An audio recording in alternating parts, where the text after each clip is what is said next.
Hello, Yeah. everyone, and welcome to the Very Reasonable Pilots podcast. I am your host, Charles Long. With me, as always, is my co-host. How are you doing today, Jake? I'm alright. All right. Well, do you have a pitch for us today? I did last week. Oh, It shit. was great. Well, I guess I should take out my pitch and tell you about it. I don't like the way you said that. Why? I want you to take out your pitch and show it to I'm me. gonna show off my pitch to I've everybody. already done that once by accident. I'm gonna It was windmill my embarrassing pitch. for everyone there. Was it? Not really embarrassing for anyone. It was just horrifying for me individually. Yeah. Well, he didn't mean to. It's for somebody else. He just got in the way. He just got in the crossfire of the average PP gang. I'm not gonna, talk myself up. Alright, today I have a television program to pitch to you. It's a horror show, which is something we have not done a whole lot of this week, this podcast. You know? Yeah, that's true. Yeah, I mean, we did something similar with the cult killers. Yeah, but that was more like horror. That was more like action horror. I think that this is more like a surreal horror sort of idea.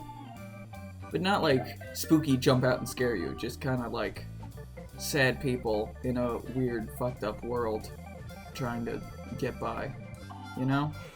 Man, Charles is going serious with a pitch. This is crazy. Yeah, it's crazy. So, it is Funny. set in hell. It's a good setting. Yeah, for horror, I think.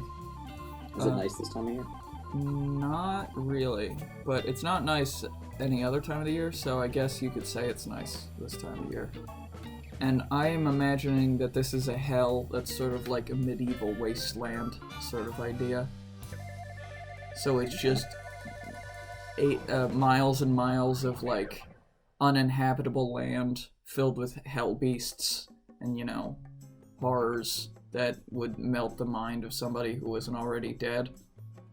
When you say medieval, do you mean anything medieval, or you just mean like the fact that it's just a scorched? And then you boring get to a town, plain? and the town is like at like Dark Ages level of technology. Okay. There's like a pub, and there's, people who live there, but they're just like trying to get by in this hellish wasteland. Hellish, because it's hell. Oh, so hell isn't like you're being tortured physically. It's just like this big It's just like, place. yeah, that it just sucks. It's just everything sucks all the time. And our main characters, Or something. who I will get to in a couple minutes, are a group of people who are all terrible people, and they're in hell for that reason. Trying to make their way to the River Styx, because they believe that it will be able to transport them to paradise. Cool. The River Okay. Styx from Greek mythology Yep. is the river that connects the world of the living to Gotta dip everything but your heel in there. Yeah, everything but your hero and you'll be fine. I don't understand why Shoot you in the heel. didn't like an adult. We're talking about Achilles, his mom dipped him in the River Styx when he was a baby and held him by his heel, and he was completely invulnerable except for his heel. Why didn't somebody, like, as an adult, just dive in with like a rope tied around him? Like, there's so many easier I think it has ways. something to do with like you going crazy if you went in there. But Achilles Like, didn't go if you crazy. jump in there and Mhm. someone doesn't pull you out, you're gonna go crazy. Just get a Achilles buddy. was like a baby, so he already was crazy because babies, Yeah. If it's us, okay, if we are ever transported to ancient Greece, I'll pull you out of the River Styx if you'll we'll pull take me out of turns. if you'll pull me out of the River Styx, I'll pull you out of the River Styx. What would you want your spot to be? Because you got to pick a spot. My ear. Your ear, so I Mhm. can stab you in the ear and you die. Well, no, my ear's just not immortal. The Yeah. rest of me is. So I could just chop off the ear, and then I'm immortal, and I can't No, hear. that's not how it works. If you Yeah, hit it the is. ear, you die, right? That's how Achilles died. No, he Yeah, died yeah. because he got shot with an arrow that was poisoned. Oh, in the heel. Yeah. Well, I feel like then if you chop off your ear, that's kind of cheating the system. You can't do that. There's Exactly, I'm something cheating the else. system because I'm a fucking genius. It'd probably be like even farther than that. So it'd just be like that side of your head where your ear was. Okay, well then my dick. Your dick? Yeah. That's dangerous, Joel. Yeah, I live dangerously. Okay. So our Like characters. my armpit or something like that. Someplace that's like usually covered. Fair enough. You know? Arms are usually down. Yeah, that makes sense. So our characters are, and I'm imagining this is a hell that is not a subject to the regular laws of time and space. So there's people from our future, there's people from our past, there's people from now. You know, every like person is living there in hell who has died. So our first character, Jeremiah, is an Old West preacher who is in hell because he sold out his congregation in order to survive and make some money from a town being raided by bandits. Is he played by Robert Pattinson, and does he yell delusions all the time? Sure. I mean, if we can get Robert Pattinson. It's from, did you not see The Devil all the time? No. But this show, I'm imagining the show is in black and white, so, you know. And then it turns to color for just a moment when you see a girl in a red coat. Yeah. Walking. And then she gets eaten by a hell beast, and it turns back to black and white. That'd actually be funny, but I don't know if you want to do that. Yeah. Or you want to be funny. Well, we can do some fun. I'm imagining there's funny bits. Jeremiah is a loud, boisterous, confident preacher who is a physical coward and scared of most about everything. You know? Nice. But he can talk his way into just about as many situations as he can talk himself into, you know? He can talk himself into just about as many situations as he can talk himself out of. If that makes sense? Yeah. He's good at talking himself. Again, he's good at talking. He's charismatic. What you said didn't really make any sense, but... Yeah. He's charismatic. And then our second character, it's a group of 4 people who have decided to band together in order to make their way across hell. Yeah. And because it's hell, they don't have to eat or, you know, drink to survive. But they if they get injured, they don't heal.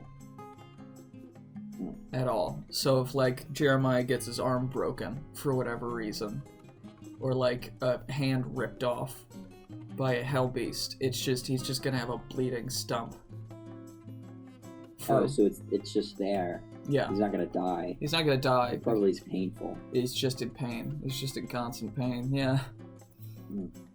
So Tabitha is our rich heiress who lived in the 1920s, who is in hell for being, you know, for abusing and just kind of being a shitty person to her servants and to everybody who is beneath her in the social status, the socioeconomic, you know, rung.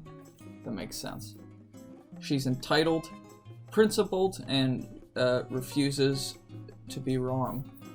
You know, if she's in the wrong, she refuses to accept it. She's just very up her own ass. That makes sense. You know? So, all this character after yourself? Mm-hmm. Exactly. As you know, I am a 1920s heiress who is entitled. And that explains the large, what's the word I'm looking for? Entourage of servants that follows you. Exactly. And why I call everyone old boy. Old sport? Old sport, shit. I haven't read that book in a while. Oh boy. I was like, what is he going for? Yeah, old sport. Whatever. Doesn't matter. And why I have a pool, but I've never been in it. Except you for... go in there once. Yeah. When I get shot, and then I go to hell. And then I'll be Tobey Maguire at the end. Oh, great. And then you become Spider-Man. Yep, That's the timeline of the Great Gatsby. And then you get resurrected and become a famous actor with a stunt double. Mm-hmm. And you kill Sharon Tate's murderers before they... Exactly. So. And then I change my face and I become a special effects maestro who uses the power of illusion to commit crimes. And it's occasionally stopped by Spider-Man. Exactly. Exactly. They're all one universe. Mm-hmm. And then our third character is Richard. He is a 1940s detective, you know? Like a meh, she. Like a detective, he's a drunk, and he's in hell because he, like, was a corrupt, dirty cop who planted evidence his entire career. Nice. He took bribes and stuff.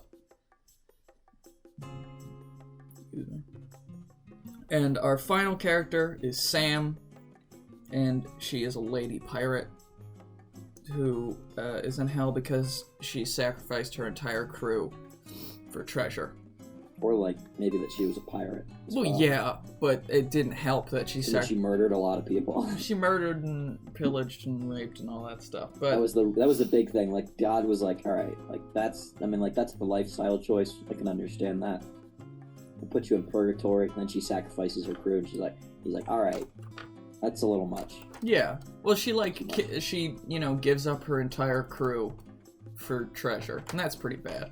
I'm trying to make every single one of these characters not unlikable, but just like a bad person, you know? They're just not a good person. It's not like, other shows where the characters are supposed to be bad people, but they're all just perfectly nice people. Yeah. Like, these are all people who are bad and mean to each other, and they, in all honesty, probably deserve all the punishment that they're going to receive throughout the entirety of the show's run. But just a small part of you wants them to get to heaven, because it'd be pretty rad, wouldn't it? Yeah. So that's kind of my ideas right now. I'm thinking they can meet like different people throughout their journeys, at different towns. Like maybe we could have no, it's a different thing. Like, different towns have different, like, groups of people from different time periods, possibly. Or different, like, crimes. You can have different sort of levels of technology. Yeah. Well. Oh, yeah. You could have, like, they like traveling and they hit, like, a Mad Max part. Mm-hmm. But nobody has cars, they all have donkeys. Yeah, they have, like, weird carts, maybe, or something. I don't know. Or, like, maybe we could have 7 episodes, and each episode... like, they go to a town in each episode, and each episode is representative of one of the 7 deadly sins. Because that's always a good literary motif. I don't have any ideas for that, though. I had one that's like, you have, like, an ignorant town, where they believe that they're in heaven. Yeah. Oh, that's good. And they refuse to believe they're in hell, and they refuse to let in any outsiders that tell them, like, otherwise. Mm-hmm. But and Jeremiah pray and worship. Jeremiah is able to talk their way in by, like, just being, a preacher. Okay, whenever this is I'm going off a tangent for a bit. Whenever I look up 7 deadly sins for any literary purposes that I have, you get an anime instead. I get this shitty fucking anime, yeah. and it's like, look at this 12-year-old boy with his doofy ass hair. I wonder how the anime somehow trumps the divine comedy, divine biblical thing. Like, I don't get that. Like, I feel like that is higher up on the list. Yeah, I don't know. Maybe this. Well, people know the 7 deadly sins as like a literary thing, like a biblical reference, as opposed to an anime. I don't know. Maybe my Google like algorithm thinks I'm a weeaboo. Maybe they're like, look at this fucking weeb. Just to go back for a second to my like ignorant town. You could have them at the end, so your characters convince them to maybe like there's like a leader in the town that tries to keep it like that, and everyone like you convince the town to like realize they're in hell. Yeah. And then after that, their lives just suck. Like they hate it so much. I mean, it was the ignorance that made it better. Yeah. That made it bearable. And your people just came in and destroyed that because they didn't realize that it was better to be ignorant. Hell, the people in hell deserve to have shitty times, But yeah, maybe we don't do all 7 deadly sins because, what's avarice is greed, yeah? Yeah, that's greed. I'm trying to think what fits with ignorant talent. You might be able to just toss it in there somehow. Pride. I was thinking pride, but Yeah, they're so prideful they don't believe that they could go to hell. yeah, that could be it. There could be multiple levels of pride because they think that's the pride that it is. Mm-hmm. But the pride that it actually is like them thinking they're better than those people in the town because they know this is hell and they're not trying to like live like this fake life. Yeah.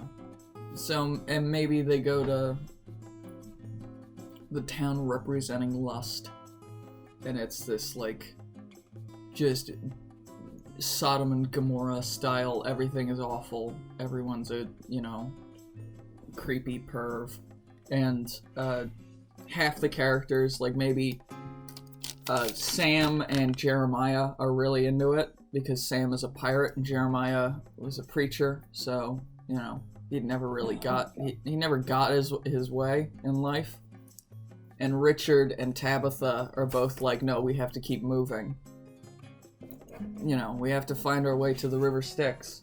So each episode could have like an A story where they get like distracted by the town and like have to fight off or overcome the sin that is keeping them there. Or the B story can be like they're trying to find another like clue as to how to get to the River Styx. You could almost do like a sort of what's the word? An Arthurian sort of callback and do like you could have like a tower that has a bunch of it was like there's a bunch of pretty girls. I can't remember what it was. Yeah, I've seen they did Holy Grail. Holy Grail.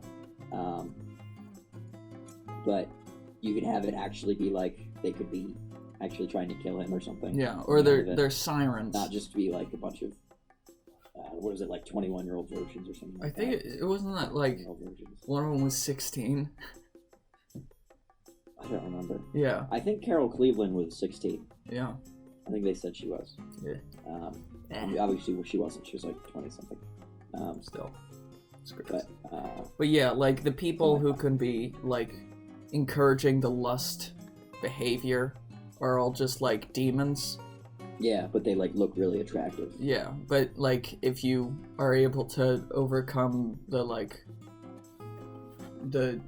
lust feelings, you can see them for what they truly are, and they're like all horrible, like mutilated corpses that have been reanimated, and they're all like boiled and disgusting.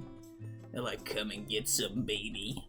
Yeah. And she tries to kiss him, but her mouth is full of maggots or something. I don't know. Oh, surprise. Yeah. Rad. Gluttony could be a town where, people are just slowly eating themselves to death. Like, they're eating so much that their stomachs explode, but they just can't stop eating. Yeah, they just gotta keep eating. Yeah. Maybe they try to eat our travelers. Ooh, maybe. Or maybe they're like, can you guys get us more food? And they go on a little side quest to get them more food, and they come back. And the food is like ridiculously good, so they want to keep eating it too. Yeah. Our characters. But they know that if they stay, they're just going to be cursed to this hellish lifestyle of continual eating and then exploding out. Mm-hmm. Yeah.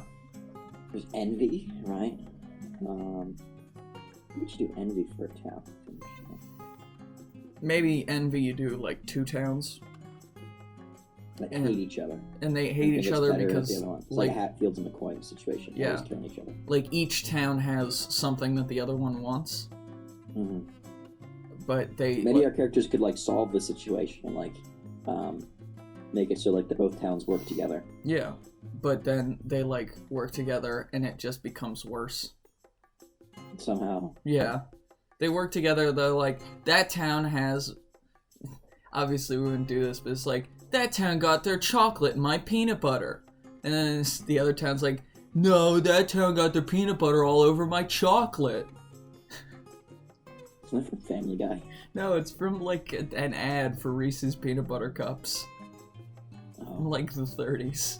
Not the 30s, but from like I think Family Guy did like a thing where it was basically the same thing. It was like that ad, but it was like a car accident. Someone was eating peanut butter and the other person was eating chocolate. And then they did that a little bit. Yeah. As they like died and flowed out.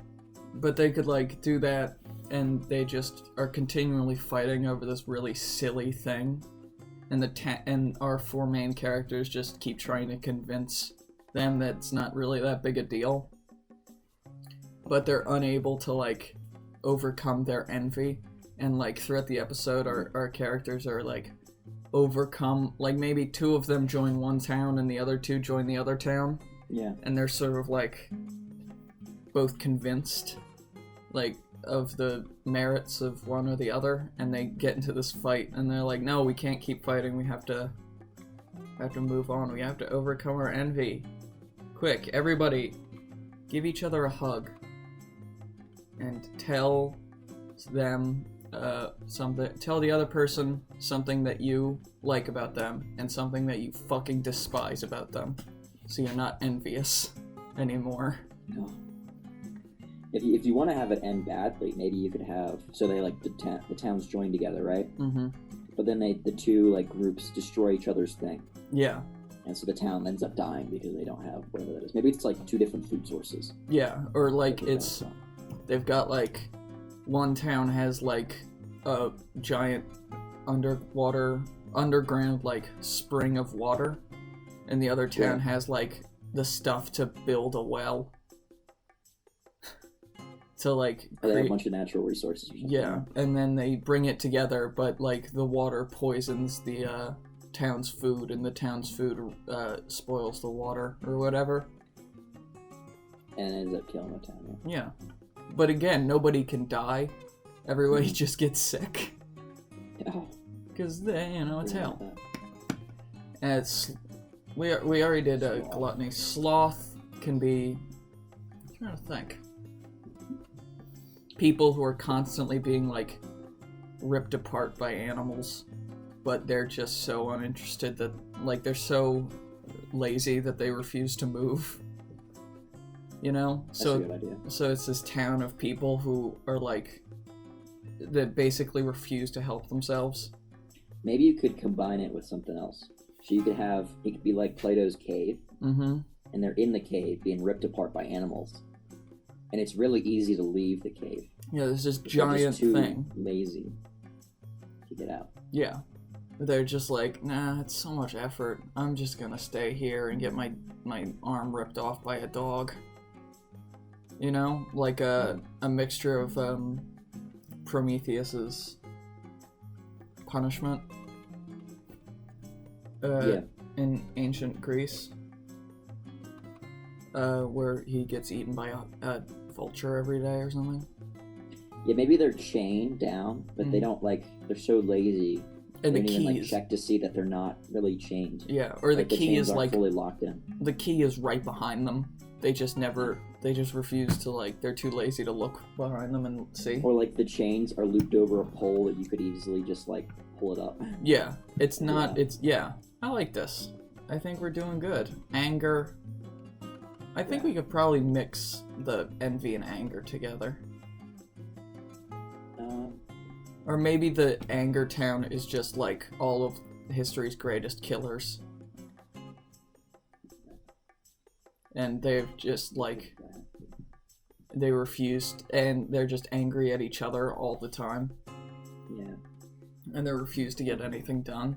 Because I want this show's the thesis statement is these people can help themselves, but they're letting their sins get in the way of helping themselves. Really religious show. Are you gonna I don't know, start an evangelical church after this? No. Well, because I don't want it to be this will be your book, and it's gonna start a Scientology-esque religion. I don't want it to be Christian. I don't think a Christian.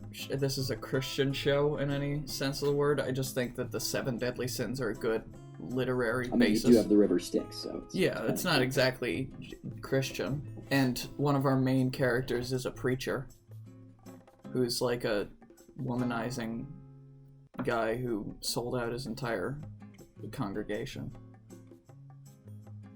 Alright, so they go to each of these towns as they get to the River Styx. Yeah. Do you have an idea of what happens? I think they get to the River Styx and they there's Charon, the boatman of the River Styx, and he's sitting there, and he's like, drachma, or whatever. He asks for payment, and they each have to give up something that they've had with them the entire time, and has been like something that they hold very dear, and they've all like had to overcome their own personal like greed and pride and stuff to give over this thing, and they pay it. And I don't know, it just do we want the show to... ends when they pay.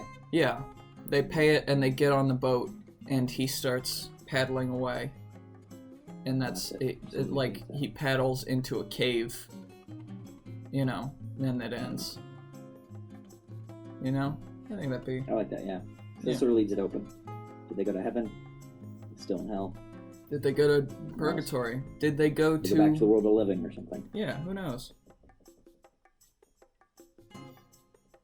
Season 2, they're in a spaceship. Oh. They're a crew, a ragtag group. Oh, that'd be great. Season 2, they're now in a spooky house. They're now in a haunted house.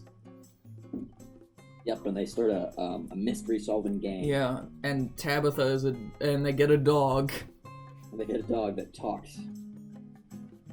And also has a cousin that's also a talking dog, but is evil for some reason. Yeah. And is the main villain in a kind of a bad movie. It's a pretty bad movie. It's not terrible, but it's not, It's not good. It's not.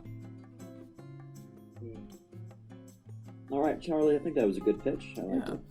And I think coming up with the towns and such. Yeah, I think I would want to do this whole series as like black and white, but not like Sin City black and white. More like classic movie black and white, where everything is kind of a grayish color. Yeah. And maybe we can do certain things have color. Like maybe you could have color fade in at the end as they go away. Yeah, like maybe the water in the River Styx is like a glorious, shining blue. Blue, yeah, that's good. And yeah, something like that. But I think most of the show is black and white. And when they overcome the lust and they see the lust demons for the first time, they're in color. I think maybe we make the demons in color, so they're more visually distinct. Mm-hmm. Yeah, I like that. Yeah. I'm trying to think of another chance you have for color. Maybe blood. Blood being red, yeah, that'd be good. Then it's... Because I don't think they would... It's not the bloods that's evil. It's you that's evil. Exactly. Once it leaves you, it's fine. Yeah, maybe they somebody gets their hand ripped off, and they're bleeding, and it's black or gray or whatever. But when it hits the ground, it turns red. Yeah. Yeah. So I think that's a good one, personally. Of course you do. You made it. Yeah. Sure I did. We made it. This is a team effort. I helped, I added that little bit of spice to the end. Yeah, sexy spice. Right, well... Like smoked paprika, Exactly. We put some paprika in a bong and we smoked it. That'd be weird. It would be terrible. Oh, you cough so much. Probably, yeah. Well, thank you everyone for listening to the Very Reasonable Pilots podcast. I've been your host, Charles Long, and with me as always has been my co-host, Jake. And you can find us on YouTube, you can find us on Spotify, you can find us pretty much anywhere podcasts are sold, except for Stitcher. And you can find me on Twitter at Charles_Lung. Or is it Charles_? It's Charles Long. Just type in Charles Long, you'll find me. I'm the giraffe. You can't find Jake anywhere. He refuses. And but you can find the podcast. You can also find the podcast on Twitter. Very Reasonable Pilots podcast on Twitter. At VRP podcast. Yeah, do that. Type it in. You'll find it, and you'll be surprised at how little we post. Yeah. We used to for like a little bit. We did every episode. Yeah, and but then you stopped because there's no because one. you were in charge of that. No one posts. No one followed us. I don't know how people get famous. How people get big Twitter accounts. That doesn't make sense to me. No, I had a bomb tweet though yesterday. Did you? Yeah, my tweet was, what was it? I got a retweet. That's how I know it was bomb. Anyone with a personal chef deserves to be guillotined. That was my tweet. Did Joe retweet? No, Glasgow Watch retweeted. Yeah. Yeah, so thank you everyone for listening. Love you all. Big kisses. So long.